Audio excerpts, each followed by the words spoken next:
Je vous souhaite le bonjour de la Pnyx, colline qui se trouve en face de la colline de l'Acropole, avec le Parthénon que vous voyez derrière moi. Nous sommes actuellement le petit matin et vous pouvez constater qu'il y a une tranquillité ici, une tranquillité qui était exactement la même que celle que vivaient tous ceux qui ont fait le siècle d'or, comme on l'appelle ici, le siècle de Périclès peut-être en français. C'est la ville qui a vu naître Périclès, Socrate ou encore Platon, et qui a donné les lumières. Alors la lumière ici, c'est évidemment la lumière du soleil, incarnée par, dans la mythologie grecque, incarnée par Apollon, Apollon le dieu du soleil, de la lumière et de la vie. Et ensuite, nous pouvons dire que, si vous voulez, c'est aussi la lumière de l'esprit. La lumière de l'esprit qui se dit phos. Phos, c'est la lumière au sens propre et figuré. Cette lumière qui inonde ce pays ici, ce pays de Grèce. Et de là viennent les mots en français de photosynthèse ou photographie, par exemple. Et donc, la lumière est quelque chose qui, si vous voulez, avec le soleil, évidemment, qui a permis aux hommes ici de développer leur esprit qui leur a donné plus tard la langue grecque et également de la philosophie, si on veut, oui, parce que la philosophie, c'est quelque chose que tout le monde connaît, c'est un peu quelque chose de cliché, de bateau, si vous voulez, mais pourtant, c'est la langue grecque qui a permis la philosophie et cette lumière qui provoquait, si vous voulez, des conditions absolument idéales pour pouvoir penser, réfléchir et donner tout ce que les Grecs ont donné au monde. Alors, c'est à partir de ce symbole de la civilisation qu'est le Parthénon que je vais vous présenter le livre que j'ai écrit et qui s'appelle La Grèce, berceau de l'humanité. Alors j'ai choisi de vous lire certains extraits de mon livre, des morceaux choisis comme on disait quand nous allions au lycée, et voici le premier. Je prends tout chronologiquement, bien entendu. Au printemps de 1959, Philippe Hatzaridis, un berger réfugié d'Asie mineure en 1923, cherchait de l'eau sur la montagne, surplombant Petralona où il gardait ses chèvres quand il aperçut une fente. En y collant son oreille, il lui sembla entendre un clapotis. Il prévint tout le monde au village, mais c'est l'année suivante qu'un villageois, Christos, découvrit l'entrée de la grotte après avoir creusé autour de la fente avec quelques voisins. Il trouva un crâne fossilisé, soudé à la paroi stalagmitique. Et c'est là que l'épopée scientifique de l'Archanthropos commence. Le docteur Aris Poulianos commence les fouilles. Aris Poulianos prend en main les fouilles de la grotte de Petralona en 1965. Il était déjà connu de la communauté scientifique internationale dès 1961 grâce à sa thèse de doctorat L'origine des Hellènes, pour laquelle il avait pratiqué des centaines d'anthropométries sur des Hellènes contemporains de Crimée et d'Italie du Sud. 12 autres éditions complétées en seront publiées. À cette époque, il n'y avait en Grèce aucun paléoanthropologue, si bien que le premier ministre Constantin Karamanlis fit venir Harris afin qu'il se chargeât officiellement des recherches. Le 4 janvier 1965, après 16 ans d'exil politique, Harris Poulianos rentra au pays. Le 7 janvier, il était sur le terrain pour entreprendre l'étude de celui qu'il baptisera Archanthropos, homme du début, son compagnon de toute une vie.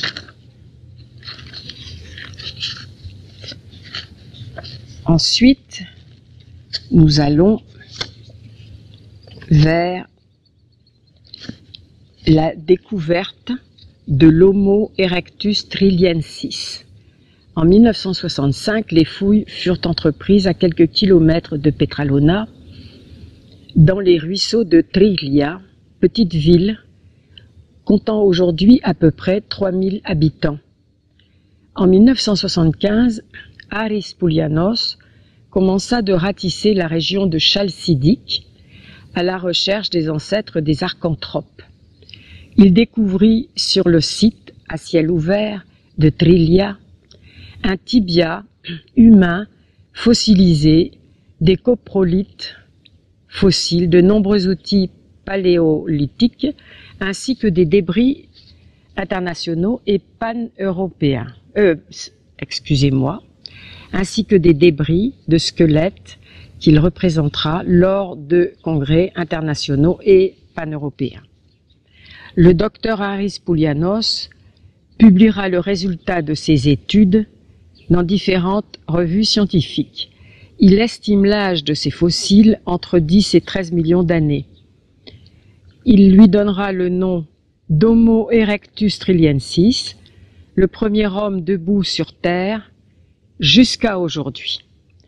Un coprolithe comme celui-ci, alors je vous ai mis bien sûr de nombreuses illustrations, fut envoyé à la NASA aux États-Unis d'Amérique, au docteur Toussims qui, après analyse, en conclut que les hommes de cette époque mangeaient beaucoup de viande, animale et d'oiseaux.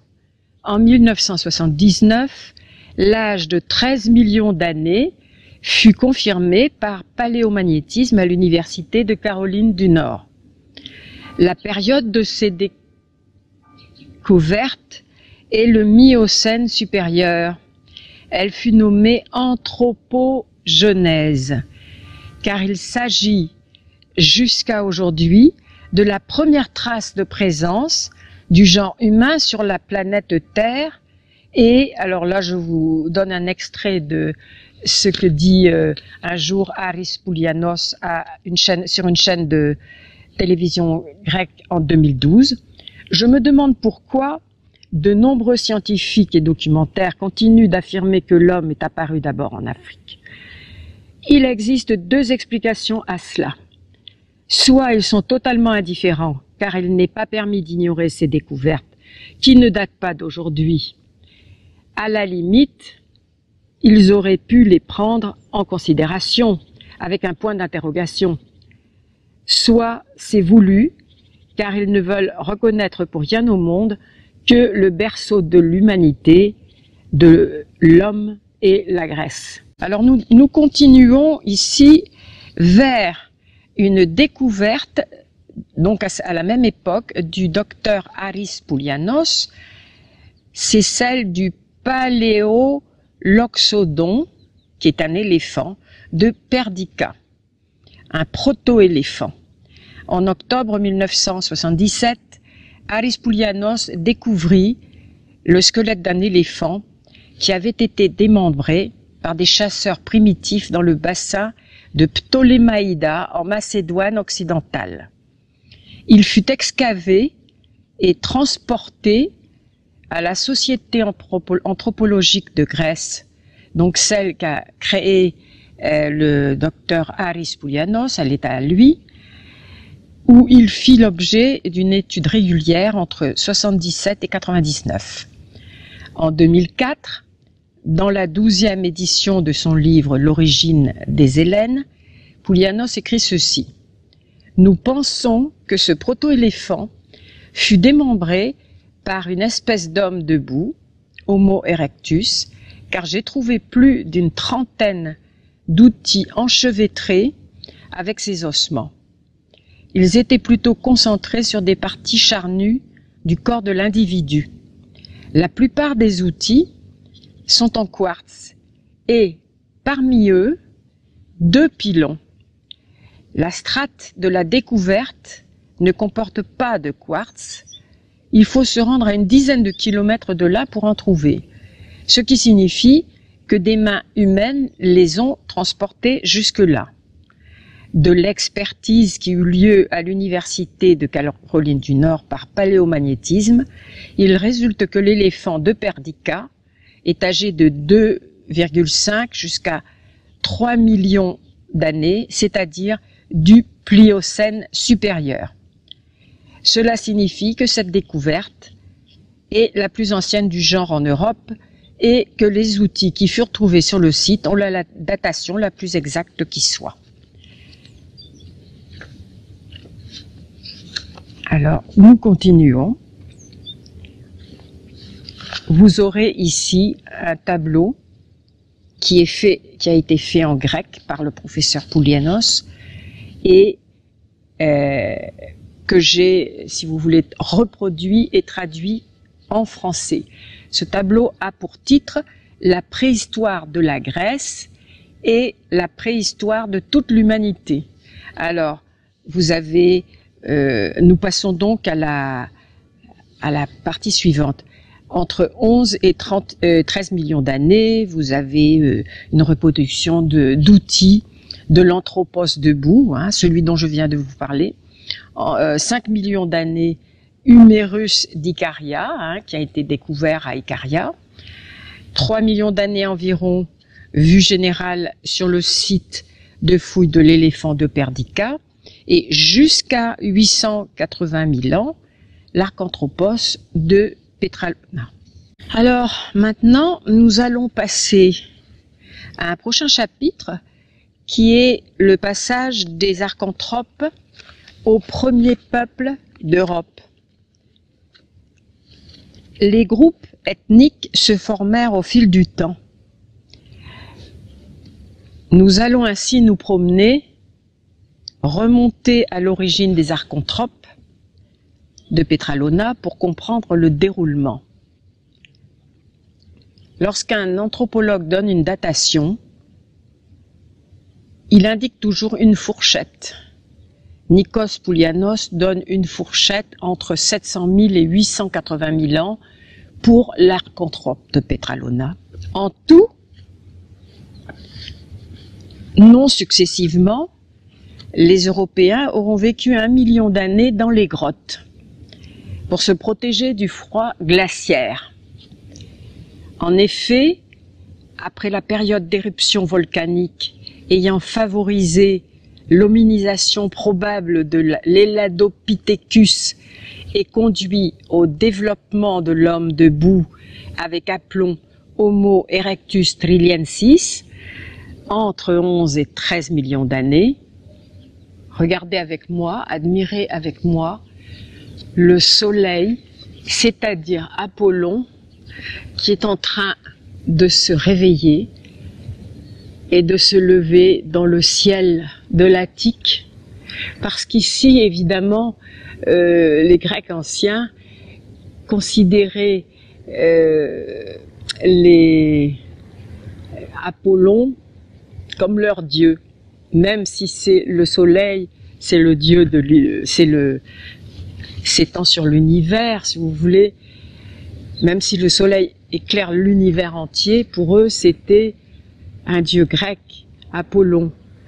Et donc regardez, admirez avec moi ces ombres, les cyprès au pied de ce Parthénon qui tient debout depuis 2500 ans.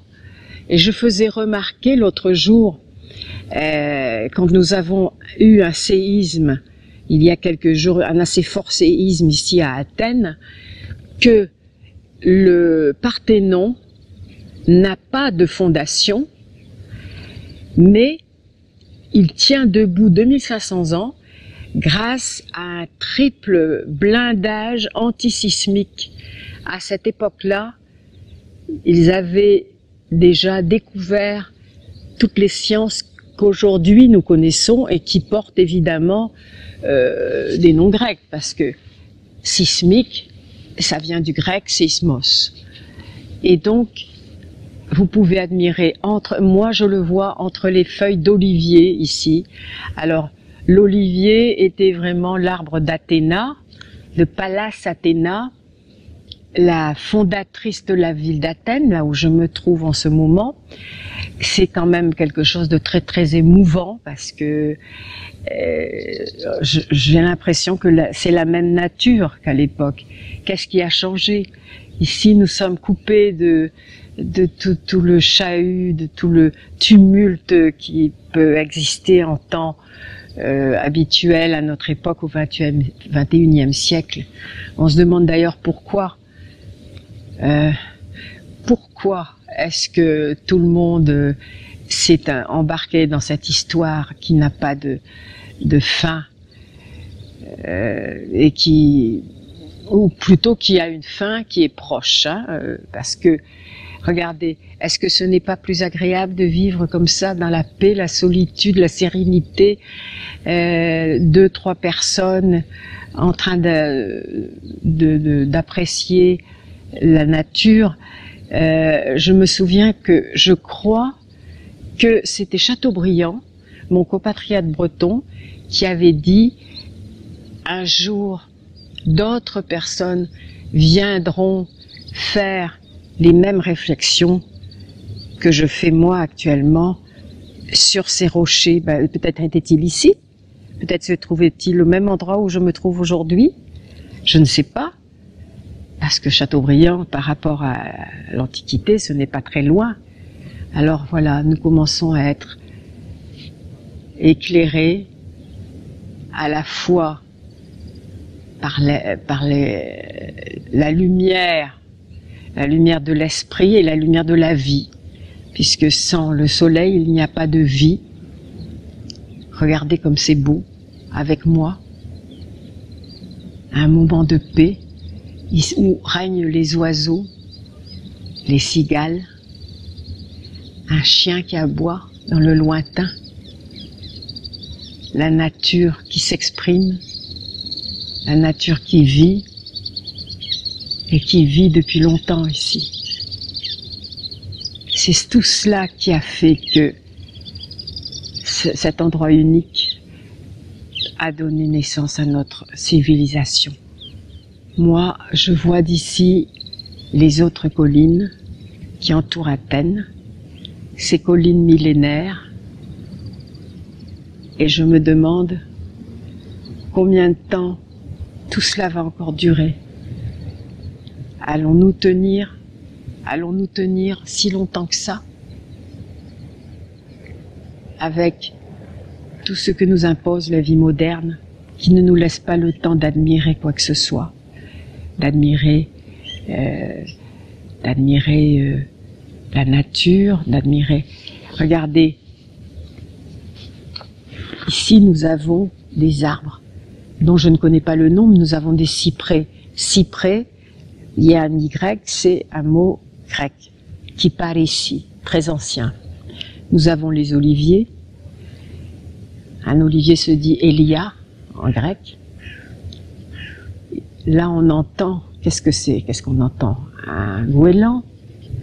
Oui, probablement un goéland. Le goéland se dit glaros. C'est un oiseau aimé des Grecs, depuis toujours.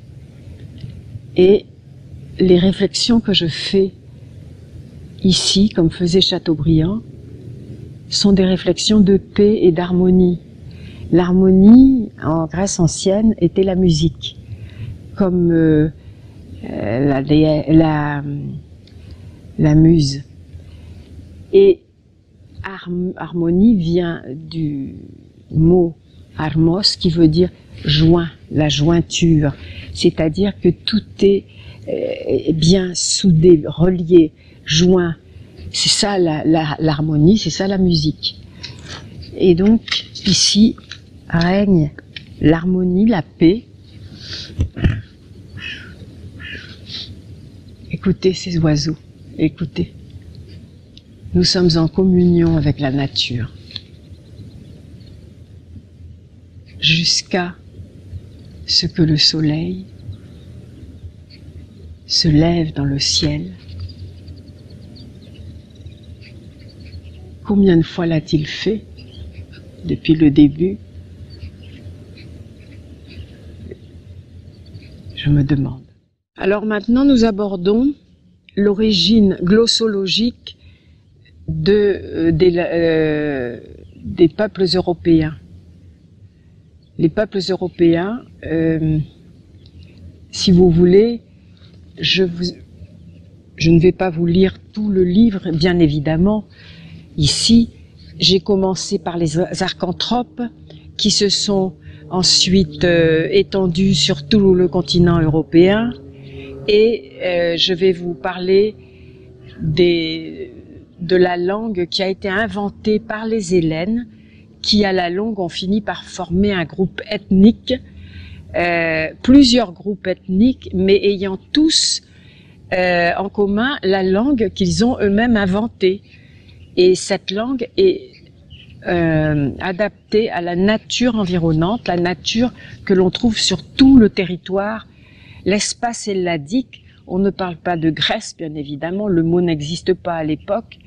On parle de, maintenant, quand on parle de façon scientifique, on parle d'espace helladique, qui vient du mot Hellas, qui veut dire Grèce en grec. Genèse de la langue hellénique. Ilias Tsatsamiros, auteur grec contemporain, nous raconte la genèse de la langue hellénique dans un livre exceptionnel intitulé tout simplement La genèse de la langue hellénique. Ce livre est la première étude glossologique approfondie, sérieuse, hors de la pensée unique et des conventions erronées de l'establishment. Grâce à une méthode imparable, l'auteur démontre que l'élément générateur de la langue hellénique est la nature helladique elle-même, que la langue imite de façon mathématique. C'est exactement ce que je venais de vous dire en faisant mes réflexions devant le Parthénon, ou plutôt l'acropole, la colline.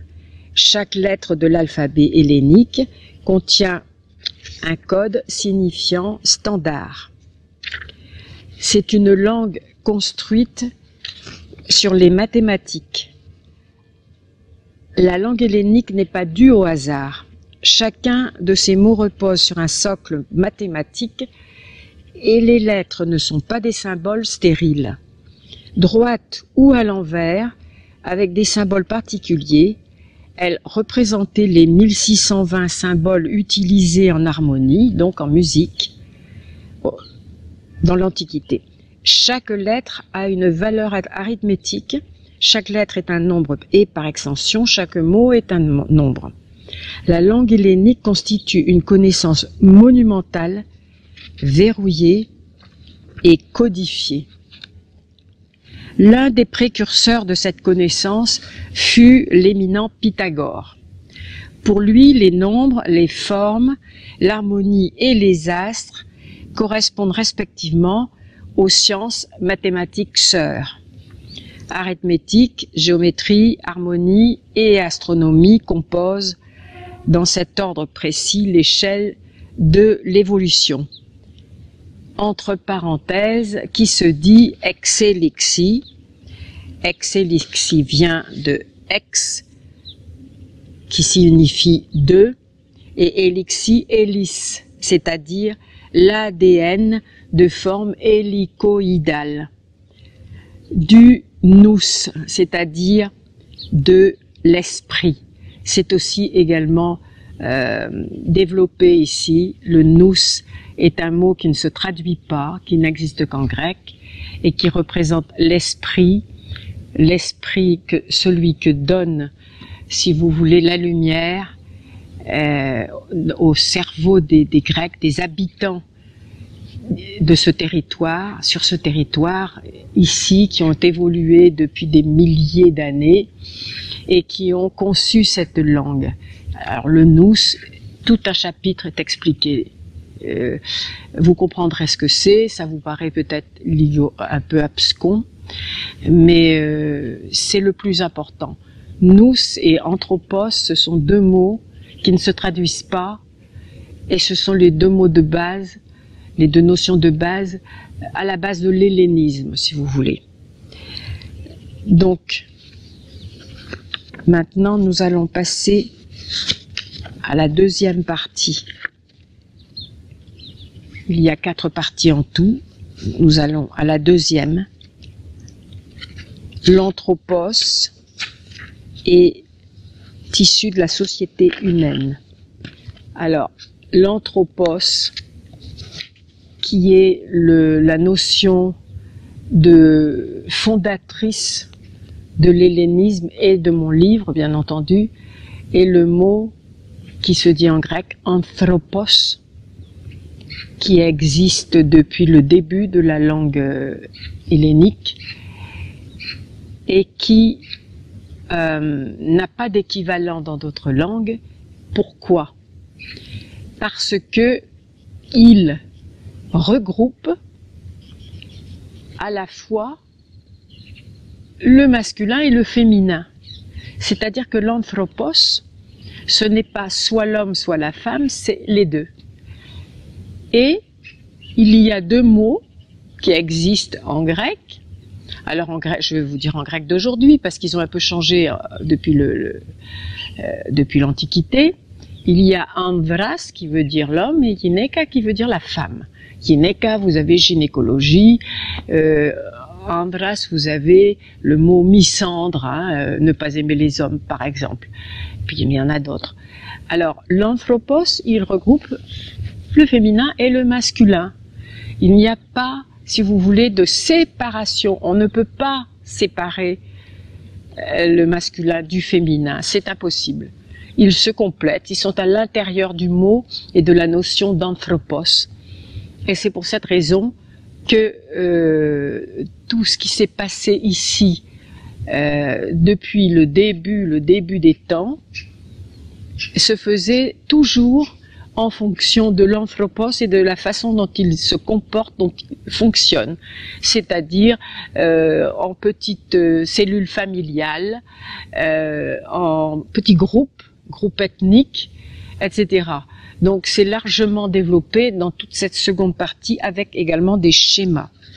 Nous allons donc maintenant passer à la troisième partie. La troisième partie qui décrit la déshumanisation, c'est-à-dire que pendant des milliers d'années, l'anthropos, aussi bien en Grèce qu'ailleurs, sans que les autres groupes ethniques aient conservé, si vous voulez, cette notion, parce qu'à l'origine elle existait en grec, il y a eu des dialectes dans toute l'Europe, et puis ensuite chacun a pris sa voie, et, en fonction de la nature, du climat, etc., et a fait sa propre langue. Et malgré tout, il savait instinctivement que le rôle de l'anthropos était, pour l'homme de se conduire en homme, pour la femme de se conduire en femme. Rien n'était remis en question jusqu'aux années 1950 où je suis née en Europe. Rien n'était remis en question. Chacun savait ce qu'il devait faire. Chacun devait remplir son rôle. La mère devait évidemment allaiter, hein, puisque les biberons ne sont pas dans la nature, on allaite, nous sommes des mammifères, allaiter, s'occuper de ses enfants, de sa maison. Et ça, évidemment, celui qui le dit, ce n'est pas n'importe qui, c'est Xénophon dans l'Économique, dans son livre L'Économique, qui décrit le rôle de chacun, et notamment de la femme, qu'il considère comme la reine des abeilles dans la ruche, et qui est chargé de tout, qui a le rôle le plus important justement, le rôle de l'économie, etc. Donc, nous sommes passés tout à coup, très rapidement, de la notion d'anthropos à plus rien. La déshumanisation. La déshumanisation, c'est un mot qui existe, ou je ne pense pas l'avoir inventé. J'ai décrit ici, évidemment, cette déshumanisation, qui nous conduit actuellement à la 6e extinction massive. Actuellement, la perte de biodiversité et les changements dans l'environnement qui y sont liés sont plus rapides qu'à aucune période de l'histoire de l'humanité. De nombreuses populations animales et végétales sont en déclin, que ce soit en termes de nombre d'individus, d'étendue géographique ou les deux. La disparition d'espèces fait partie du cours naturel de l'histoire de la Terre. Cependant, l'activité humaine a accéléré le rythme naturel d'extinction. Des études récentes estiment que le taux d'extinction des vertébrés aujourd'hui, même sous des conditions stables, est 100 fois supérieur que leur taux d'extinction naturel. Malheureusement, la perte de biodiversité ne cesse de s'accélérer, comme le montrent les rapports successifs Planète Vivante de WWF. Résultat, l'extinction actuelle provoquée par les activités humaines est comparée à une crise biologique majeure, puisque d'ici à 2050, on considère que 25 à 50% des espèces auront disparu. Alors maintenant, nous allons parler, dans la dernière partie, la 4e partie, nous allons parler de la réhumanisation, la façon que j'ai imaginé de réhumaniser la société, du moins européenne. Je ne prétends évidemment pas réhumaniser le monde entier, quoique ce serait l'idéal. Donc réhumaniser, à partir du moment où nous avons constaté que l'hominisation s'est faite ici, pour le moment, il se peut que quand nous serons tous morts et que le monde continuera, on trouve ailleurs des ossements, des fossiles beaucoup plus anciens que ceux trouvés ici. Pour le moment, nous savons que ce sont les plus anciens que nous avons trouvés ici, en Europe et non en Afrique. Donc, il est logique qu'après être passé par cette déshumanisation, tout ce qui nous enlève notre spontanéité d'êtres humains, nous réfléchissions à une réhumanisation. Moi, je propose donc de revenir petit à petit aux conditions de vie qui étaient celles non de l'Antiquité, parce que déjà dans l'Antiquité, vous le verrez dans mon livre, on avait déjà commencé à s'abîmer un petit peu par le pouvoir, par les gouvernements, etc. Je propose de retourner à l'époque d'avant le minoen, qui était l'époque du synécisme. Et ce mot existe en français et en anglais. Synécisme, directement tiré du grec synikismos, qui veut dire syn, c'est ensemble, ikismos, c'est hameau, le hameau, petit village, habitation, groupement d'habitation. C'est-à-dire le synécisme, c'était la façon la plus humaine de vivre. Les familles réunies entre elles dans des hameaux, dans des villages, et qui menaient leur vie ensemble. Une vie de haut niveau intellectuel. On ne dit pas d'être des ploucs dans des villages, des cutéreux, pas du tout. Mais qui utilisaient les ressources du terroir, de l'époque, qui faisaient de l'échange. C'est ça l'économie, hein. L'économie, ce n'est pas ce qui se passe actuellement. Ça, c'est de la finance. Donc, voilà ce qui se passait. Et on était heureux. C'est ça le véritable esprit de l'hellénisme. Ce n'est même pas celui de l'Antiquité. Parce que n'oubliez pas que dans l'Antiquité, il y avait les tyrans. Donc, nous sommes, il y a des milliers d'années sur ce territoire hellénique qui s'étendait jusqu'à l'Asie mineure ou dans le bas de l'Italie aussi, hein, où il reste des villages grecs. Le synécisme. Voilà ma proposition. Évidemment, tout est développé là-dedans. Je vous ai fait juste un aperçu panoramique, comme on dit ici. Panorama, c'est cela. Hein? Orama, c'est la vision. Pan, c'est tout. Donc vous voyez tout. Le panorama, et je vous ai donné une vision panoramique de mon livre. Et je vais donc vous laisser maintenant, vous saluer avec toutes mes amitiés. En grec, on dit avec agapi, qui veut dire amour. Mais en français, on ne le dit pas. On le dit peut-être dans le mot agape, hein, que nous avons pris aussi en français.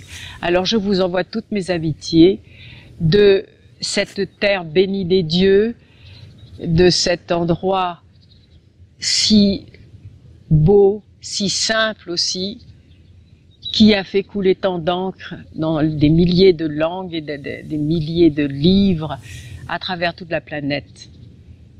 Je vous remercie.